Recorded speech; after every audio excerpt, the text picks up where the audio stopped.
like drinking poison, but expecting the other person to die.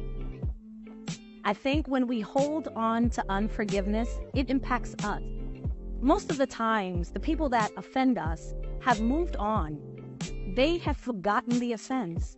And every time we see them, we rile up. We feel something. It's only when we let them go that we can truly move on and heal.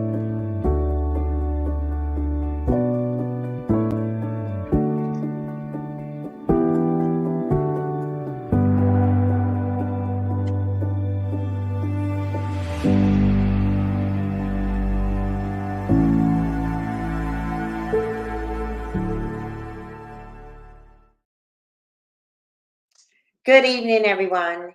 Thank you for joining me tonight on Real Talk with Jean Price, where we have another topic, another issue, something exciting to talk about. I want you to go get everyone that you could think of. You want to hear this segment on tonight. It's probably one of my favorite topics to talk about because even you'll hear the title in a few minutes, but even the word that's in the title is where the season that I'm in.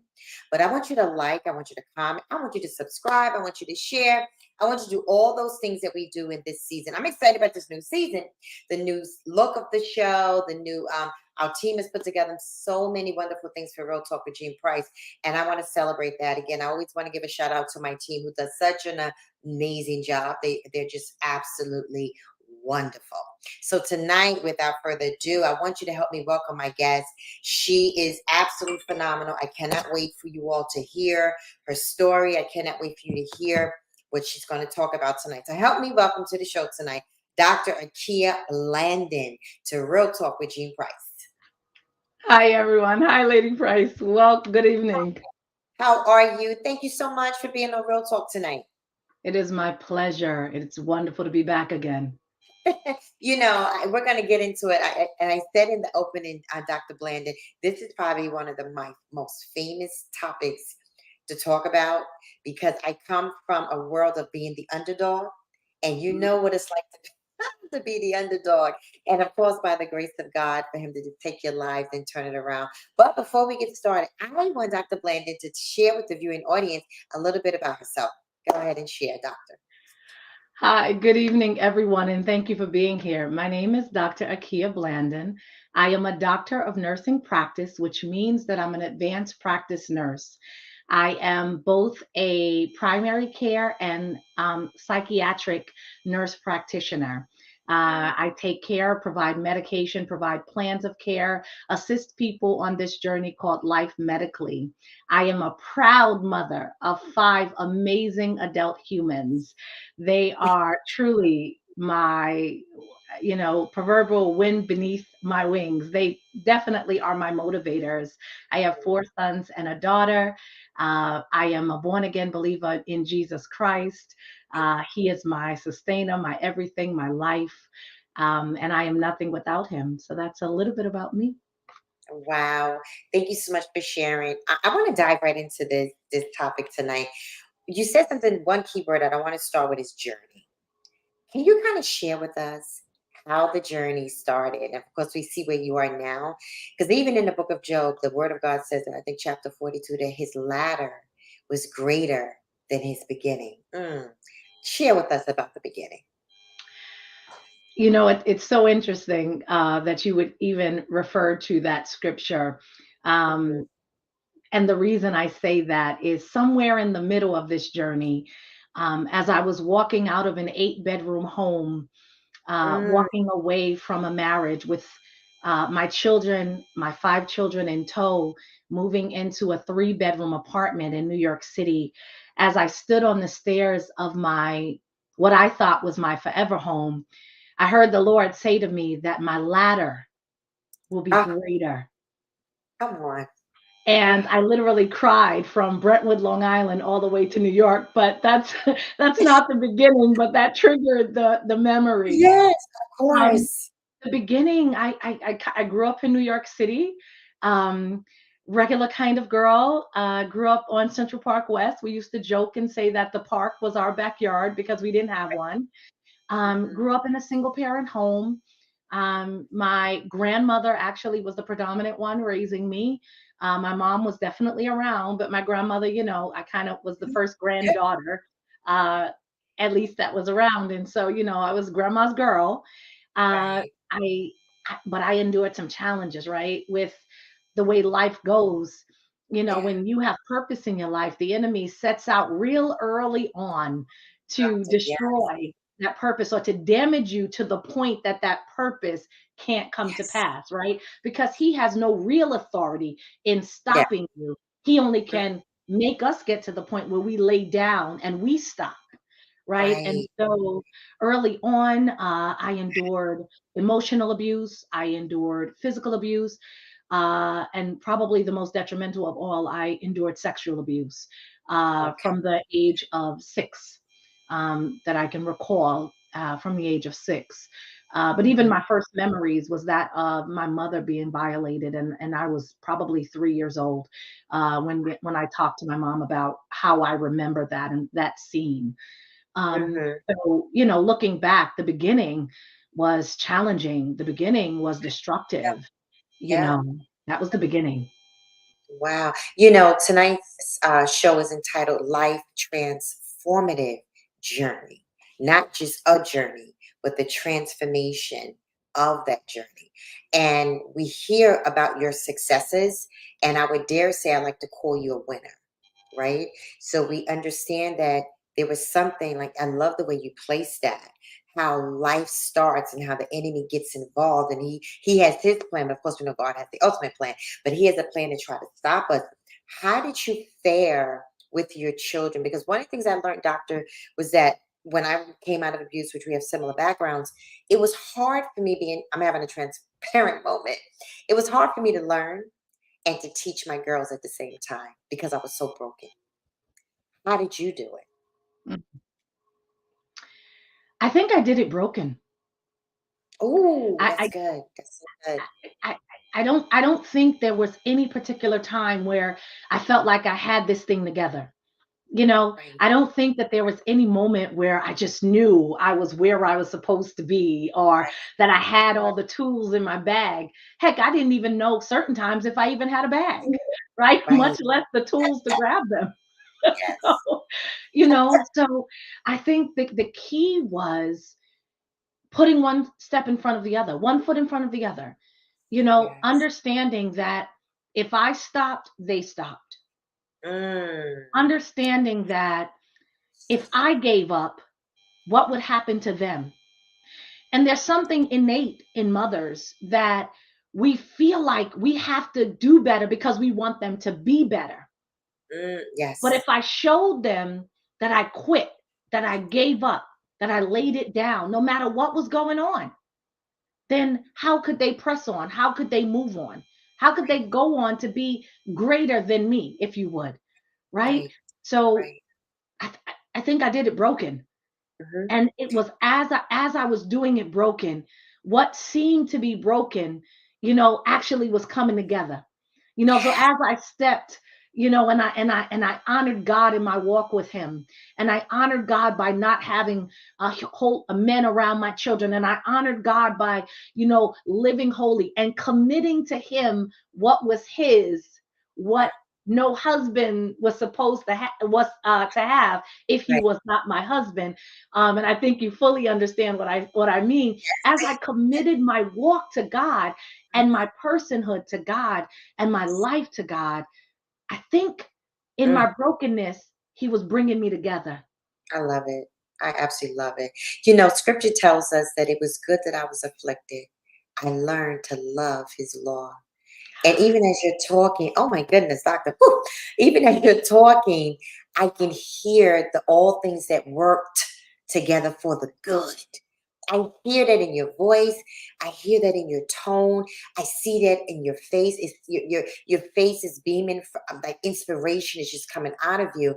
I want to go a little deep, and I want to talk about, did any of your children um, I know you talk about how they fared, but was there any one of them that kind of did not fare? And when I say did not fare, struggled.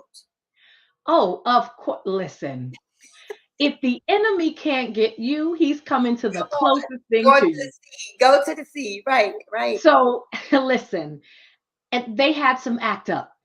And every one of them were not perfect. When I look back on them, my oldest son, who's 30 now, you know, he I tell him that was my test. That was my test. That's where I learned, because the circumstances surrounding his birth, I was a teenage mother, right? And so, I was 17 years old, going to 18 years old, 2 months from my 18th birthday. His dad and I broke up straight from the gate, and at the point of me having him, I was a high school dropout. I didn't have a high school diploma, so he was my motivator.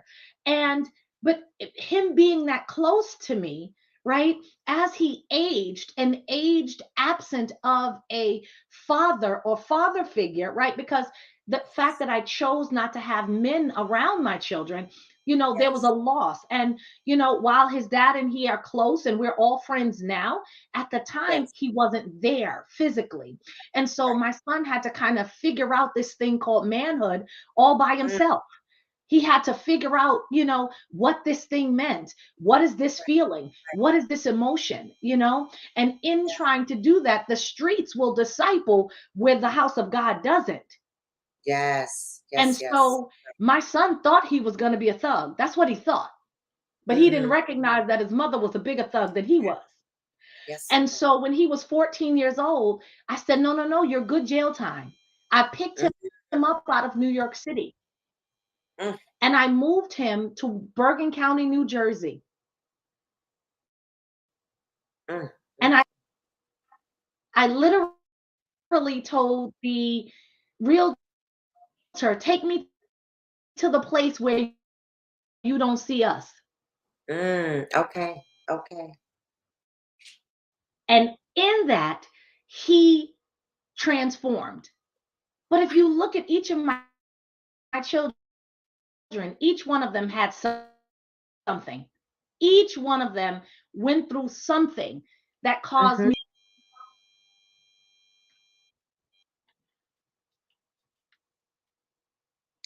I didn't hear the last part, doctor, because it went out. Can you repeat that part? My I heard apologies. Are you you say able to hear me now? yes. It's fine. Yeah. Okay. I said each one of them went through something. Each one of them went through a test or a trial. Each one of them struggled. Each one of them caused me to shed tears. So, was there a challenge? 100% in every single one of them. Yeah. I watched a clip today, doctor, from Tamron Hall. Kurt Franklin was on there, right? And she was interviewing him. He's doing a tour, but he said something that was very interesting. He said that he has to and had to learn to win while being wounded. I said, now, wait a minute, that'll preach. And it's so true how, like you're saying, even with your son and even with yourself, how we have to keep going. We can't let failure's not an option. Fear, though we've had it, could not be an option to stop us. We had to keep going while we were wounded. What was it like when other people realized the change in you? And let me give you what I mean is that when I started changing, I think it made people very uncomfortable. Changing for the better, God being in my life, the glory of the Lord shining. It made people more uncomfortable in me trying to do good than staying in the state that I was in. So what was it like for you? There's that saying that describes people, they compare the people to the tree. And some Mm, people are leaves, some people are branches, some people are the bulk of the tree, and other people are roots. mm, And when we try to make leaves roots, is where we get in trouble. And so, as God was so good. developing me, as He Yes. was developing me, people fell off because pain is comfortable. And I can relate to your pain, but I can't relate to your promise, or I can't relate to your purpose. Yes. And Yes. so I'm offended by where you're going because you're not relating to this pain the same way. Yes. Yes. And Yes. so sometimes I had to walk in alone seasons. Yes. Sometimes I had to walk where the only person I could call on was the Lord. Yes. Mm-hmm. And I had to understand that everybody that came with me can't go with me. Wow.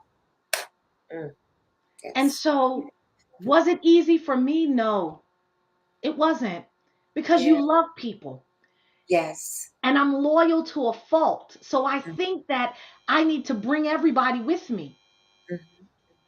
But I learned that sometimes if I'm trying to bring people along with me where there is not anointing or gifting for them to go, they will Right. actually be that which drowns me as Wow. opposed to that which causes me to float. That's powerful. That is so powerful. Wow. So you're a nurse, right? When did you realize that you wanted to be a nurse and what made you be a nurse? Because I love So I think it's funny that the decision to become a nurse that. Hmm. happened when I was 18, when I had my son. Hmm. They were going to pay me after I passed my GED on the first time. They were going to pay to send me to school, right? Social services paid to send us to school. And they gave me two options, chef or nurse. Oh, okay. And so I've been cooking since I was 9 years old. So Okay. chef, so that Love was it. an option. But Hmm. going through nursing school and taking care of people, being an Mm, aid to patients, I yeah. realized that nurturing was who I was designed to be from birth. Mm, I was a yeah. nurturer by nature. And so the Mm, career of nursing fit me because I was right. able to take care and advocate and encourage and promote health and help people understand the importance of difficult tasks. So Mhm. I learned that as I started to doing this, like, wait, this is not a career. This is a call. Oh, love it. And Mm, so I kind of said, you know what? I'm going to stay. And what made that even more real for me is that God literally just made provisions for me to excel, like to do my registered nurse from the LPN. You know, the right. government paid for the LPN. Well, Hmm. the union paid for the RN, and my job paid for the bachelor's. Oh, come on. And, That's so. my job paid for the master's, and Hmm. my job paid for the doctorate, and my Right. job paid for the postdoctorate, and my job paid for the second doctorate. So where you see provision, Hmm. right? Because oftentimes we ask God to bless us where we are, as Yes. Yes. opposed to asking God to show us where the provision is so we can walk therein. Hmm. Hmm. And that's what I found nursing was for me. Wow, that's absolutely that's phenomenal. That really is, and I love that because of your heart. And I can see that even while we talk, I can see it, I can hear it. I think it's beautiful. Let's go back to the word triumph. I think that's such a great word, right? Triumph appears to offer a roadmap for overcoming adversity, right? Could you share some of the key lessons or strategies you outline in the book? She has an amazing book, guys. I want you all to get her book. I can't wait to read it. Listen, it's up on the screen. I want you to take a look. Oh, wow. Beautiful, beautiful. Triumph My Journey, His Call. That alone is absolutely powerful. Dr. Blandon, share with us. Share that. Share, please. Thank you so much. The book is overall, there's so many nuggets in it, right? My life, some of the reviews that I've heard people say about reading the book revolves around me just laying it bare, right? And a secret is only powerful when you don't tell it. Yeah, The enemy only has authority over what you've gone through or your experiences when you don't tell it. right. And we don't tell it oftentimes because of shame. Yes. We don't tell it oftentimes because we've believed the lie that we somehow deserve the pain that was inflicted upon us by someone who should not have inflicted pain on us. Right. So when I Right. look my throughout the book, you're going to hear me talk about very real issues. Yeah. You're going to hear me talk about, it opens up with me talking about my sexual abuse.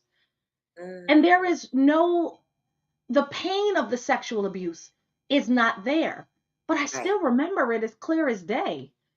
I still can hear Sesame Street in the background, but Mm, the pain of it is no yeah. longer there. And the Yes. fact of forgiveness, which is another key factor in the book, is Hmm. evident in that I physically protected the man from being beaten years later as an adult, as he looked on me with lust. And I got to tell him that what the enemy used him to do didn't destroy me, but it made me stronger. And I stood in the gap, quote unquote, for him Right. to prevent my family members from attacking him. That was clear evidence that, Yes. wow, Yes. I have moved on from the pain of the event. Mhm. In the book, I talk about my daddy issues. My Okay. dad was in prison for 28 years. I looked to men for value, for, worth, for love, for all of the things that I probably should have looked to my dad for. I talk about my mom, and I talk about the choices that I made, because Mhm. it's not always about what we've experienced. A lot of times we want to Yeah. blame everything but us. And Right. some of the things we go through is because of us. Is it mm, And that was we good. are our own worst enemy very often. So I talk Right. about that. I talk about my journey as a single mother. I talk about my journey as walking with Christ and falling in the middle of a church and becoming pregnant after giving my heart to the Lord. And how God, he just wrapped me in his arm and picked me up and loved me. I Mhm. talk about forgiveness. I talk about what resilience is. Right. Right. I talk Right. about marriage and divorce and how to pick yourself back up. I talk about perseverance and grit.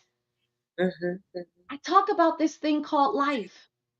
Yeah. And so, what makes the story so relatable is that my journey is reflective of so many. It's Yeah. not Yeah. isolated to women of color. It's not That's isolated to men. It's not isolated to children. It's not isolated to anyone, but it's relatable. There was a Jewish rabbi, Lady Price, who bought my book because he followed me on LinkedIn. A wow. Jewish rabbi, Mm-hmm. Mm-hmm. and cried reading the book and couldn't believe some of the things that I went through, and subsequently turned around and sponsored 100 copies of the book to Nurses AIDS in New York City, because he felt like everyone needed to hear my story. Yes. Yes. So the book is one that'll give you life, Mm, because of mm, the life that I received through Christ. yes. And so I That's told the story because God said tell it, because the beautiful. story is not mine. Because as you said in the beginning, all things work Yes. together for good to them Yeah. that love God, who are the called according to his purpose. Wow. Well, let me tell you something. We're going to take a commercial break because that was such a powerful segue to the second half of this show. This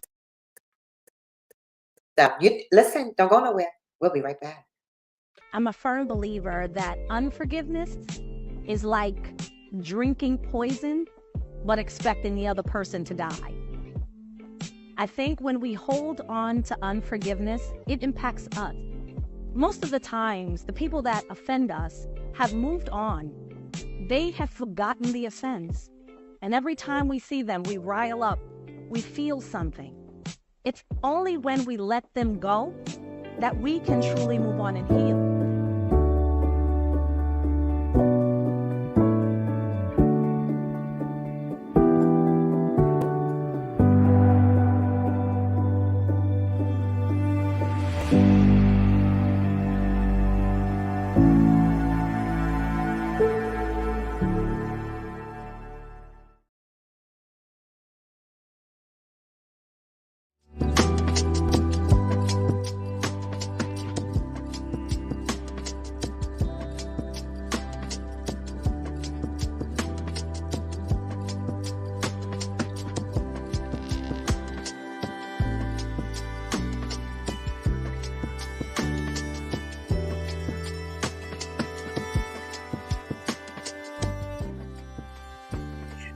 Welcome back to Real Talk. Oh my goodness, we're having such a great conversation with my guest, talking about life's transformative journey. And I would dare say that Dr. Blandon's journey has definitely been triumphant, and the title of her book mirrors her life. Such a beautiful, beautiful spirit that she has. And I am admonishing everybody before I bring her back on the show. You need to get a copy of her book. I'm telling you, if you have a women's group, if you have some kind of organization, you could use it as a great read. It could be a good book club read. I have some questions I'm going to ask her offline on the show, but this has been great. Help me welcome back to Real Talk, Dr. Blandon. Come on back to Real Talk. You know, I have to tell you something. This has been, I know you were on the show before, but this has been so amazing. I just feel there's such a connection between the two of us as we're talking, not just because of experiences, but because of triumphancy. You know, it's the way that it mirrors. And I love the fact that sometimes you can be an underdog in something, as I stated in the beginning of the show, and then watch the power of God move the way it is. Why don't you just kind of, for those that are coming on the show in the second half, just kind of chime back in, Dr. Blandon, and just kind of let start from where you are about how you came to write the book. Okay. So it's interesting that you use the words underdog. Growing up as a kid, I was the girl your mother didn't want you hanging out with, right? Because of the pain of my abuse. I was the girl that your mother said you can't hang out with her because she's fast, and I was the one who wasn't gonna be anything. And so that underdog thing is real, right? It's real. And so, in terms of writing the book, I've known the title, at least the second part of the title of my book, for many years.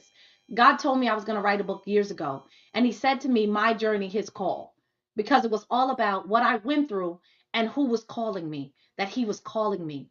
And so, as we were writing the book, this book surprisingly was written in under 3 months. Oh, Yeah.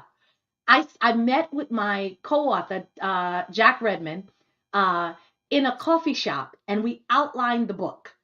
And within 3 months, we had a book that went to the editor. Uh, and the editor, normally editors take weeks to get back to you. yes, My yes. editor read my book in one day. She said, I couldn't put it down. This has to be told. This is a woman who doesn't know me. This is a woman who, like just amazing. And so writing the book was really about, I said to the Lord, I wanted to help just one person understand that their mistakes, their experiences, their circumstances, Mhm. their pains, their struggles, their hurts, that did not define them. Yes. And that through Christ, they had a choice to Mhm. also live triumphantly. Yes, yes. I have a question, Dr. Blandon. How did you, because I talk, I mentioned, as you know, girls and women who have similar backgrounds as you and I. How do you, what do you share? Maybe it's a what question with those that talk to you, how to manage, because manage is perception, right? How to manage triggers. That's a great question. So I think it's depending on the trigger, right? Oh, yes, yes. So if the trigger is a daddy issue or a mommy issue, So good. right? I tell people the view, the desire, the want that you have that that person should have been, Hmm. allow yourself to mourn that person. Yes, yes. Allow yourself to mourn that wish, that hope, that whatever it was that you felt, that feel that you needed in a parent, so that you can honor the parent that you have. Right, right. Because even in the shortcomings of our parents, we still take away lessons. Yeah. My mother and I didn't get along for the beginning of our relationship. And in part, it was because of things she experienced. Yeah. And in part, it was because of how much I reminded her of someone who hurt her, my father. Gotcha. But when I began to see my mother through the eyes of God, I Yes. was able to honor her. So I tell people who have triggers in this area, Hmm. mourn the loss of the parent you had so you can honor the person in the parent that you received. That is powerful. Wow. Yeah. That is so powerful. One of the other things might have touched it a little bit, doctor, tonight is that one of the things I share with women and girls is to give yourself some grace.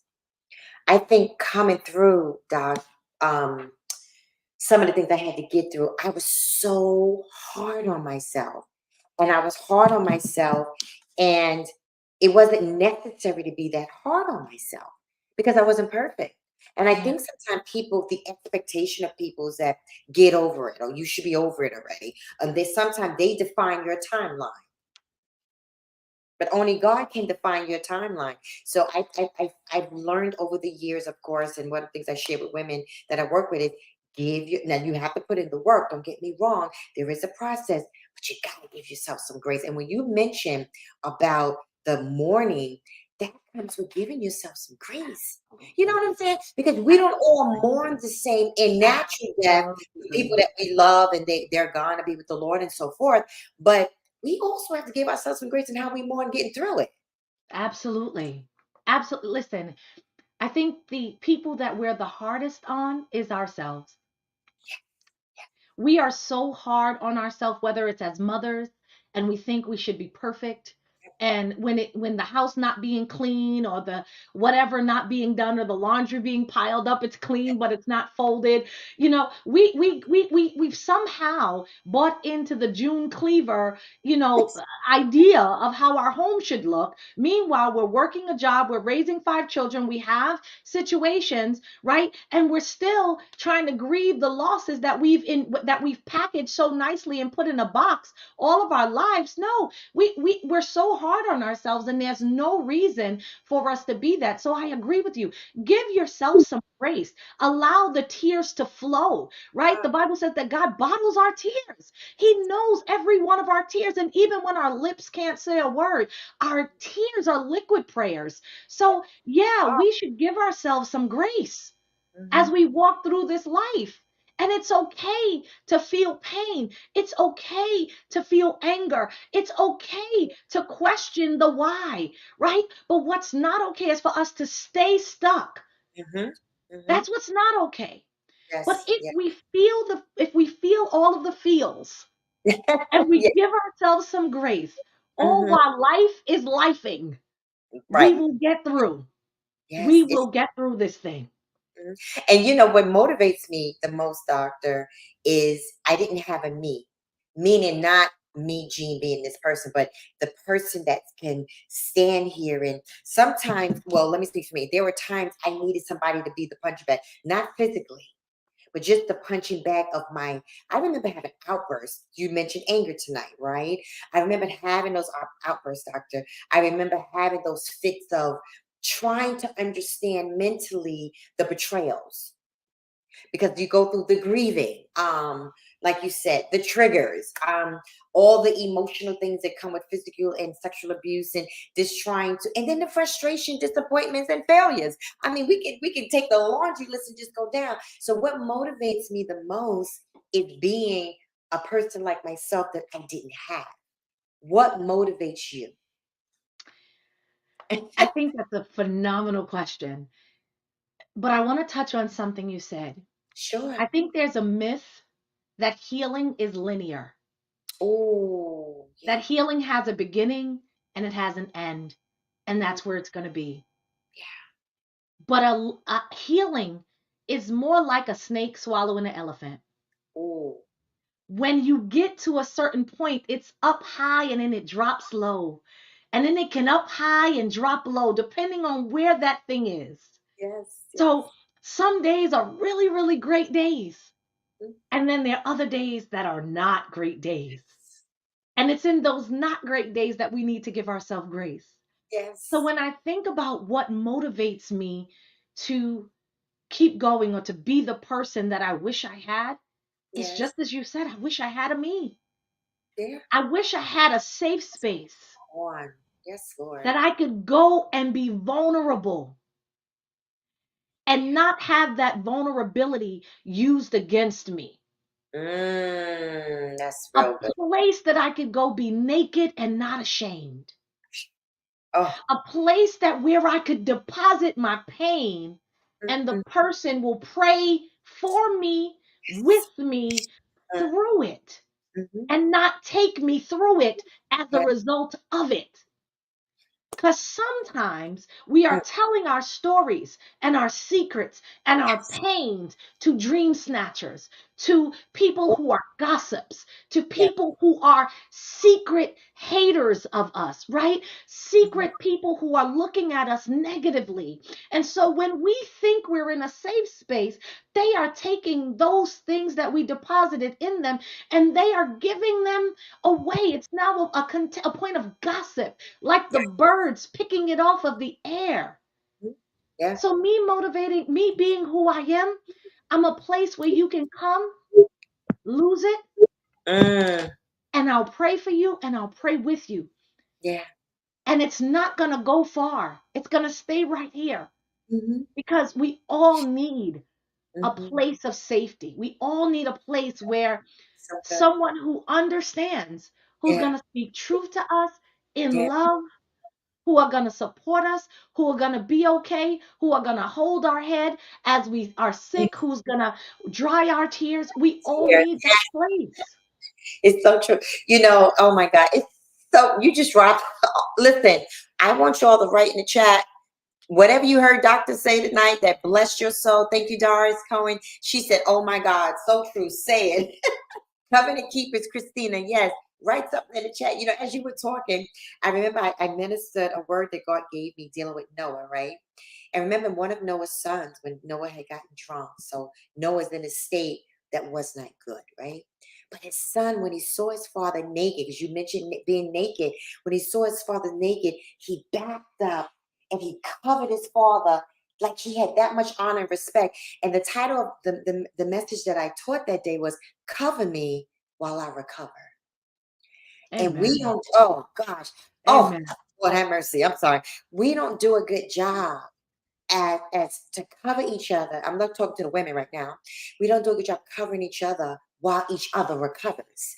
And as you were talking, that's what I felt like you were saying. Like, come on, let me be that person that I can cry, like you said, and or come in your presence, and you be that ear that I need, or maybe that extension of God's arms to hug me when I needed that hug.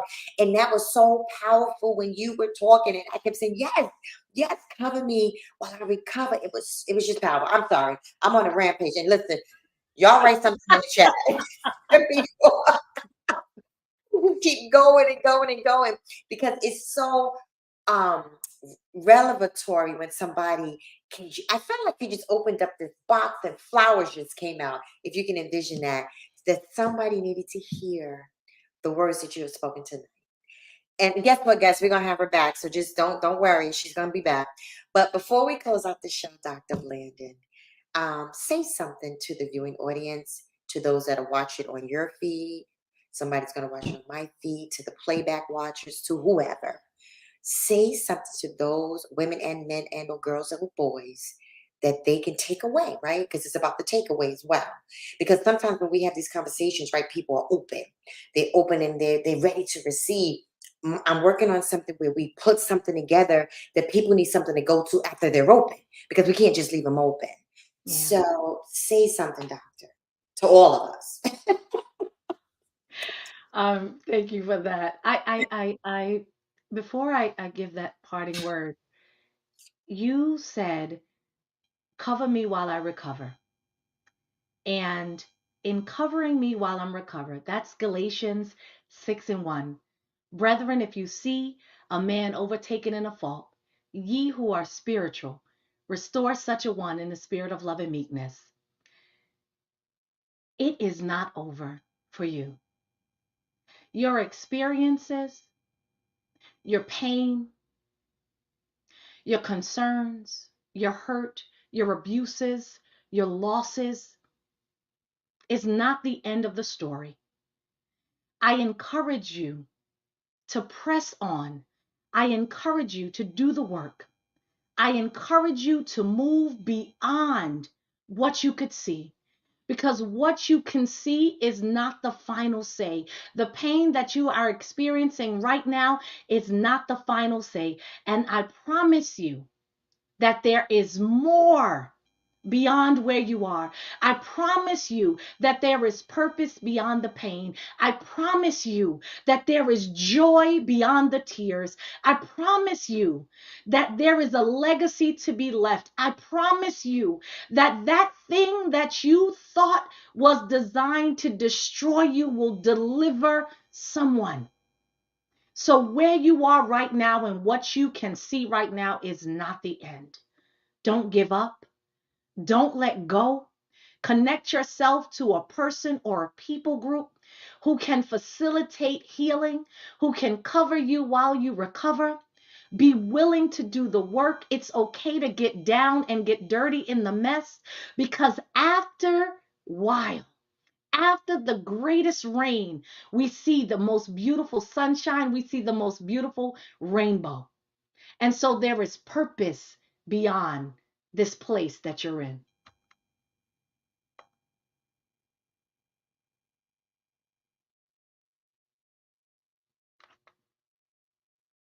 I'm not going to put anything on what the doctor just said.